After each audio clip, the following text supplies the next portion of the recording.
notre association, c'est l'association Les Diabétiques Juniors 974, l'association a été créée il y a 6 ans. Donc on représente les familles diabétiques de type 1, enfants et adultes, sur l'île de la Réunion. On est à plus de 200 adhérents. Notre association a une cellule qui s'appelle la cellule Nouella, qui travaille en collaboration avec les hôpitaux pour qu'on puisse aller à domicile et intégrer le diabète de type 1 dans la vie de tous les jours, aider les familles au quotidien autant à gérer la maladie, autant à intégrer l'enfant en milieu scolaire.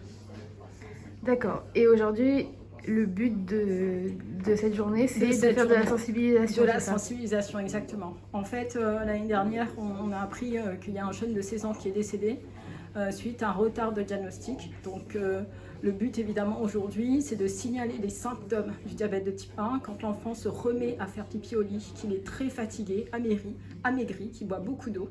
Il faut tout de suite consulter et demander au médecin de faire un dextro. Un dextro, c'est quoi? C'est une piqûre au bout des doigts qu'on met le sang sur une bandelette et ça permet de mesurer le taux de sucre qu'il y a dans le sang. Et tout de suite, on voit et il faut tout de suite aller aux urgences pour éviter justement que l'enfant tombe dans le coma et au pire, qu'il décède. D'accord, donc les signes, est-ce que vous pouvez redire tous les signes auxquels il faut faire attention? Oui. Donc l'enfant se remet à faire pipi au lit, il boit beaucoup d'eau, il est amaigri et il est très fatigué.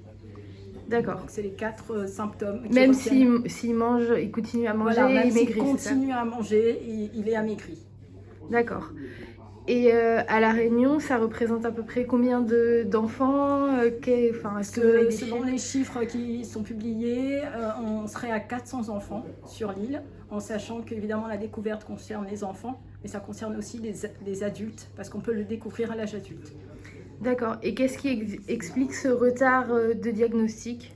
Le retard de diagnostic, c'est parce que soit la famille ne se rend pas compte tout de suite, qu'ils disent que peut-être c'est le stress ou n'a pas la bonne démarche de consulter, soit le médecin, lui, il pense que c'est la gastro, parce que quand l'enfant est en hyperglycémie, il a des maux de ventre, donc en général l'enfant repart avec du smecta. Donc il n'est pas traité pour le diabète de type 1 et les médecins ne pensent pas tout de suite que ça peut être du diabète chez l'enfant.